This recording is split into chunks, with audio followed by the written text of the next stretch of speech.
Habib Ali Habsyi bilang di sini bahwasanya iqamatus sabab, kita usaha dan berupaya untuk menggapai ridha Allah itu harus ada usaha.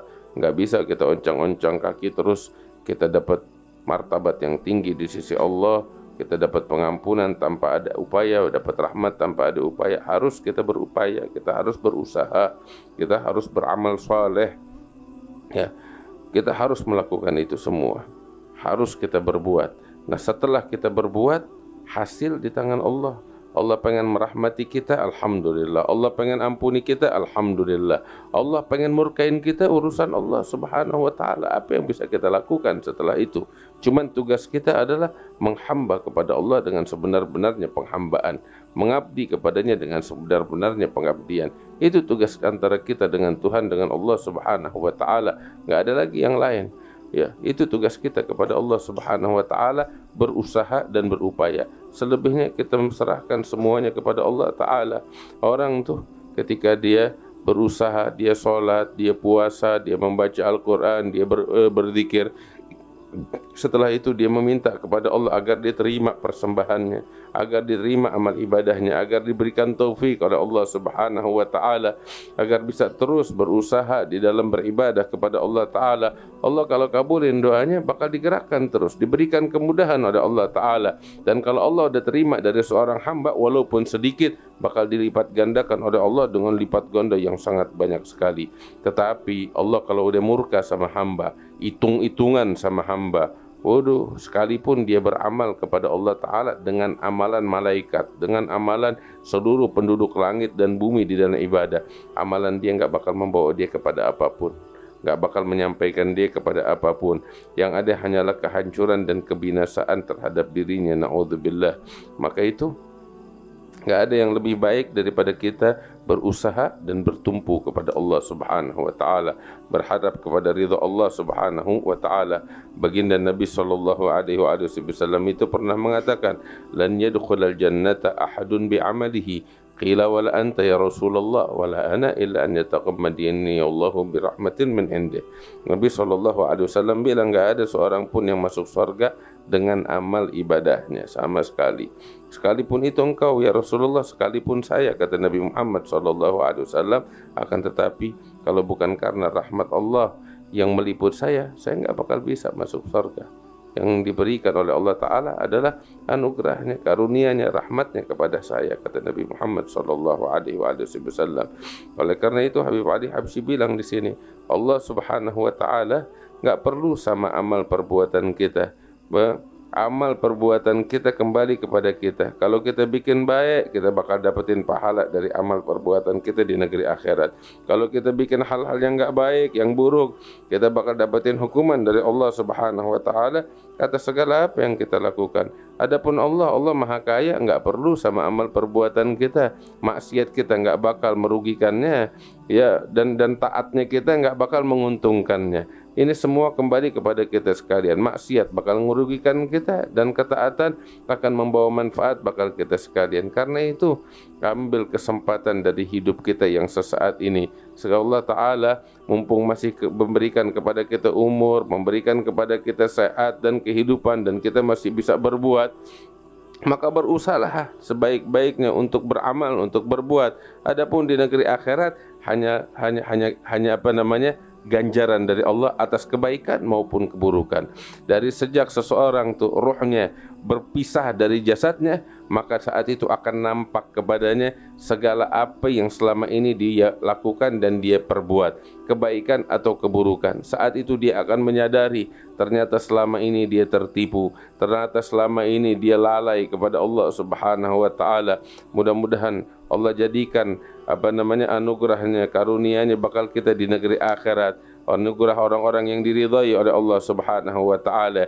Ini malam-malam ini, bulan Ramadan adalah malam-malam kebaikan, dibuka pintu kebaikan, dibuka pintu rahmat, dibuka pintu surga oleh Allah Subhanahu wa ta'ala. Keburukan ditutup pintunya oleh Allah. Orang yang punya kesiapan untuk menggapai ridha Allah dari orang-orang saleh, maka saat-saat semacam ini diturunkan, diberikan anugerah oleh Allah Subhanahu wa taala, diberikan karunia oleh Allah, diberikan rahmat dan pengampunan oleh Allah Subhanahu wa taala. Ada beberapa orang dapat karunia Allah di dalam salatnya, ada beberapa orang di dalam membaca Al-Qur'annya, ada beberapa orang yang mendapat ridha Allah ketika dia berzikir kepada Allah. Bahkan ada beberapa orang di bulan Ramadan yang mendapat karunia Allah di dalam tidurnya. Bagaimana itu? Ketika dia tidur, dia terjauh dari kemaksiatan kepada Allah Subhanahu wa taala sehingga diganjar pahala oleh Allah Subhanahu wa taala.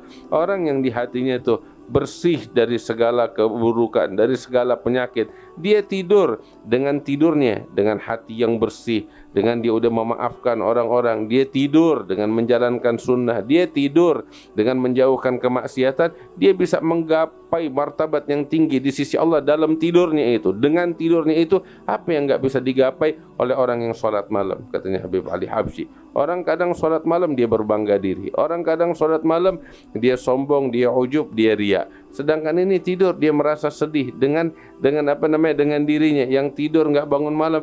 Ketika dia merasa sedih, Allah bersama dia. Nabi SAW mengatakan bahwasanya Allah berfirman, "Ana indal munkasirati qulubuhum min ajli." Aku bersama orang-orang yang hatinya hancur untukku, yang hatinya bersedih demi menggapai keridhaanku, kata Allah Subhanahu wa taala. Mudah-mudahan kita mendapatkan anugerah Allah taala. Kita insyaallah dijadikan oleh Allah bersama orang-orang saleh di dalam kesolehan mereka, bersama ahli nur di dalam cahaya mereka, bersama orang-orang yang berbahagia di dalam kebahagiaan mereka, bersama orang-orang yang khusyuk di dalam kekhusyuan mereka. Terus Habib Ali Habsyi bilang di sini kepada muridnya Ubaid bin Awad Bafaleh, ya, dan beberapa sahabat-sahabatnya, nahnu rajin illa ata'allah li'atwatuh atwah kabira ma tatim wa ammal adami yatim atah. Katanya Habib Ali Habsyi, kalau saya ini harapan saya hanyalah kepada anugerah Allah Subhanahu wa taala, yang mana anugerahnya enggak ada habisnya.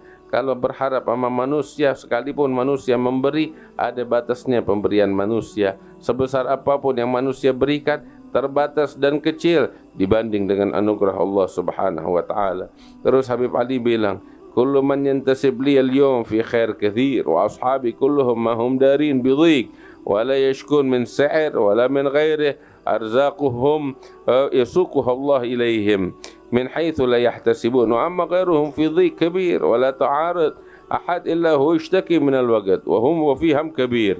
Habib Ali Habsyi bilang, ini orang-orang nih yang dekat sama saya, yang masuk di dalam lingkungan saya, yang masuk dalam daerah saya, dia pada untung, katanya Habib Ali Habsyi. Dia seakan-akan hidup bukan di dunia, tetapi hidup nggak di planet lain, nggak tahu apa yang naik, apa yang turun, siapa yang naik, siapa yang turun, harga naik, harga turun, mereka nggak tahu. Mereka sibuk dengan ibadah, mereka sibuk dengan kegiatan taat mereka bersamaku kepada Allah Subhanahu wa taala, kata Habib Ali Habsyi. Mereka beruntung, mereka nggak tahu dengan keadaan di luar sana, siapa yang naik, siapa yang turun, siapa yang mati, siapa yang hidup. Harga naik, harga turun, beras naik, beras turun.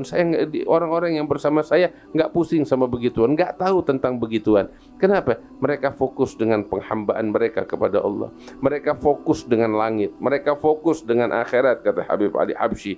Wah, rezeki mah datangnya dari Allah. Setiap orang di antara kita sudah ditetapkan rezekinya oleh Allah Ta'ala, enggak kurang, enggak lebih, diberikan oleh Allah Subhanahu wa Ta'ala. Tetapi orang di luar sana yang enggak punya hubungan dengan saya, kata Habib Ali Habsyi, sibuk dengan dunianya. Waduh, kamu dapetin dia, mereka lagi stres, mereka lagi kebingungan, harga pada naik, urusan pada berat, ya, dan lain sebagainya. Ya, sehingga lah dia dapat dunia, wala dia dapat akhirat. Na'udzubillah, kata Habib Ali Habsyi. Terus Habib Ali Habsyi bilang di sini, "Ana fi salat tarawih a'raq kathir min kulli rubu' wa dhalika illa min thuqlil Qur'an. Inna sanulqi 'alaika qawlan thaqila." Habib Ali Habsyi bilang, ana ini kalau salat tarawih itu keringetan banyak, beda sama kalau bukan lagi tarawih. Kenapa sebabnya? Mungkin sebabnya karena Al-Qur'an yang Anda baca terlalu berat dari Allah Ta'ala. Allah Ta'ala bilang dalam Al-Quran, "Lau anzalna hadzal Qur'ana 'ala jabalin la ra'aitahu khashi'an mutasaddian min khasyatillah." Terlalu berat memang Al-Quran, sehingga berat dipikul, membuat saya tuh kalau lagi baca Quran di dalam salat tarawih keringetan banyak banget, kata Habib Ali Habsyi. Masya Allah. Allah, ma taji alai ayah illa wahim al-ana biswatwat uluhiyah hatta ayat ar-rahmah. Katanya Habib Ali Habsyi, aku enggak baca satu ayat dalam Al-Quran, melainkan aku rasakan betapa besar wibawa ayat itu, firman dari Allah Subhanahu wa Ta'ala. Bahkan sekalipun itu, kendati pun itu adalah ayat tentang rahmat Allah, tapi menakutkan ketika ini adalah firman Allah, Tuhan yang maha perkasa dan maha agung. Terus Habib Ali bilang, ya bakhat man yahfadzul Quran yatamatta' bitilawatihi, Allah imatta'na bi asma'ina wa absariha natamatta' bitilawatil Quran. Beruntung orang yang hafal Quran, kata Habib Ali Habsyi, dia bisa menikmati pembacaan Al-Quran sekalipun matanya udah enggak awas, telinganya enggak awas, tapi kalau udah hafal Quran, dia bisa menikmati Al-Quran dari hafalannya. Mudah-mudahan kita bisa menikmati Al-Quran, bisa menghafal Al-Quran. Kata ya Rabb, mudah-mudahan Allah berkahin kita, Allah jadikan kita orang-orang yang takwa kepadanya, ya Rabbal Alamin, wa ajwadal ajwadin, wa ya rahimal masakin, ya dzal quwwatil matin.